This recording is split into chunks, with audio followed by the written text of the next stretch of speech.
Hello and welcome to Careers on the Couch. I'm Steph, your host for episode 9. This week we're focusing on entrepreneurship by connecting with student and graduate enterprise at Northumbria University, who have put us in contact with some Northumbria alumni who have gone on to start their own diverse businesses either during their studies or following graduation. Harry, Charlotte, Sophie and Robert give first-hand accounts on how they did it and what they've learned. Finally, the career advocates will run through some top tips for you if you are thinking about starting your own business.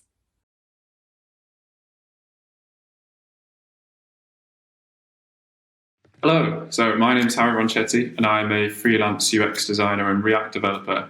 And what that basically means is that I run a business which helps other people run their businesses through improving their websites, their online stores and their mobile apps to make users have a better experience. And sometimes I don't just do experience design, but I also code them as well.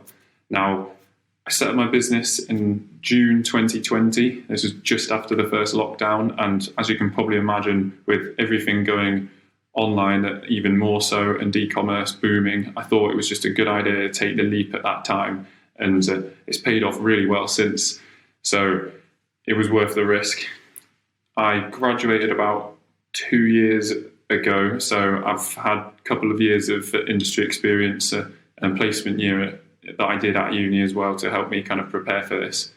Other things that helped me prepare was probably working in a startup sized business. I think that this was so useful because in comparison to when I did my placement year at a really big company, you go to work and you get used to your work day, but you don't see those decisions run at the top of a company that are kind of the core premise of the sort of calls you have to make when you run a business.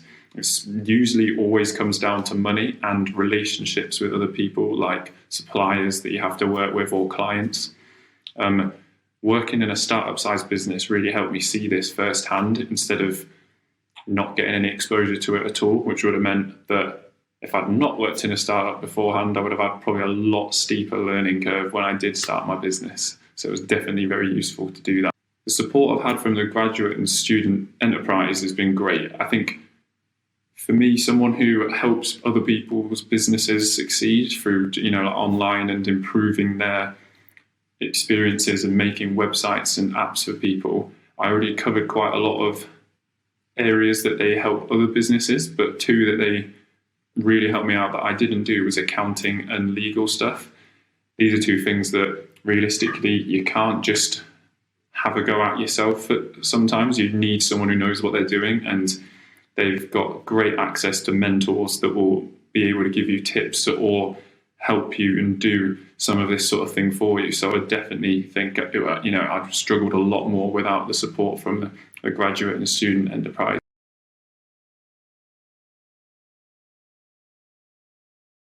Hi, my name's Charlotte and I'm the co-founder and director of Yana Active. Hi, I'm Sophie and I'm Charlotte's sister, also co-founder and director of Yana Active. We set Yana up in December of 2019, both as graduates. So there are a few things that we've learned since running our own business. I think one of the main things is that you can plan everything out perfectly and 9 times out of 10 it won't happen the way that you expect it to. And you've also got to have a certain level of resilience and be happy to take risks, because that is a big thing when you set up your own business. I think another key thing is that there is a lot of really great business advice, advisors, mentors in the Northeast. You've just got to find them and know where to look. And I think that the Student and Enterprise Hub is a great place to find them. The second thing is also having experience working in a large company. So it's given us the skill set to help us with things like financial planning, project planning, risk management, and a few other things as well, which are key to starting a business. So in 5 years' time, we'd like to see Yana growing significantly. We'd love to grow our team, and we'd also love to grow our operations in different countries.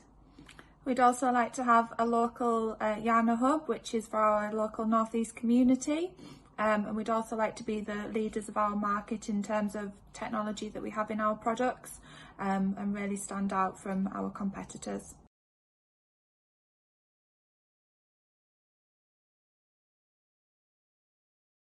In April 2016, it actually came about due to an opportunity provided in an article by a local cottage letting agency. At the time, the opportunity was essentially to deliver tools for their clusters of holiday cottages that summer.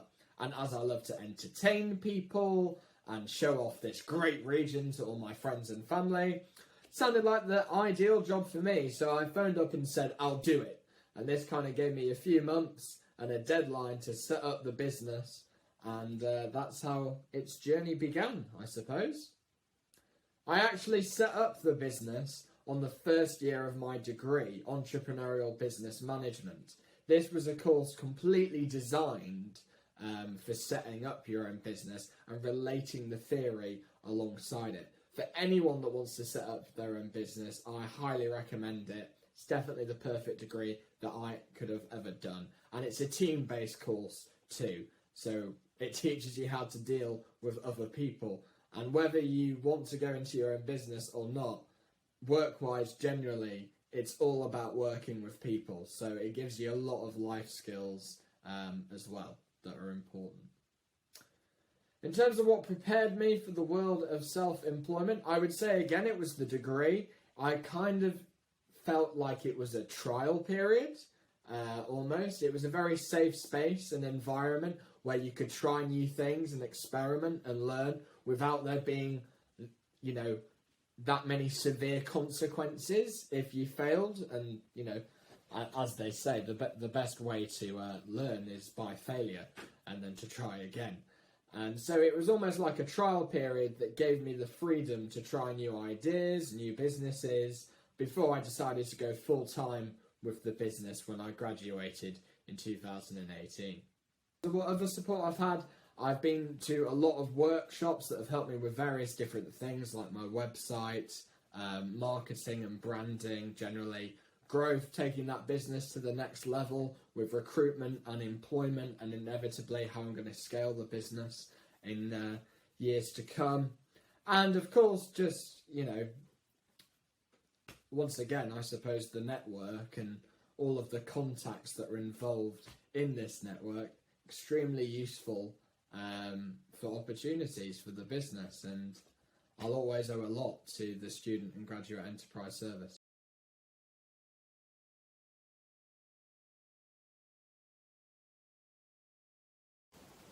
Research is key.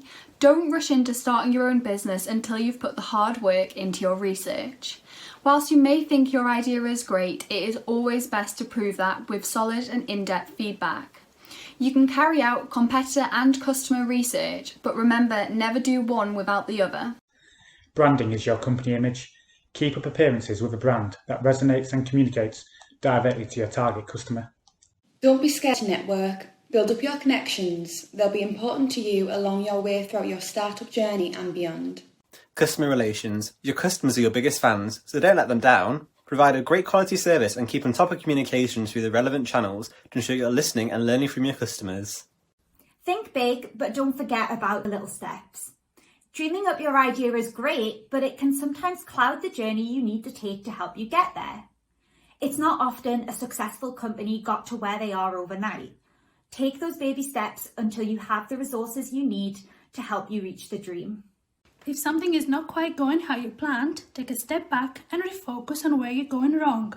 Alter your idea to suit your target audience.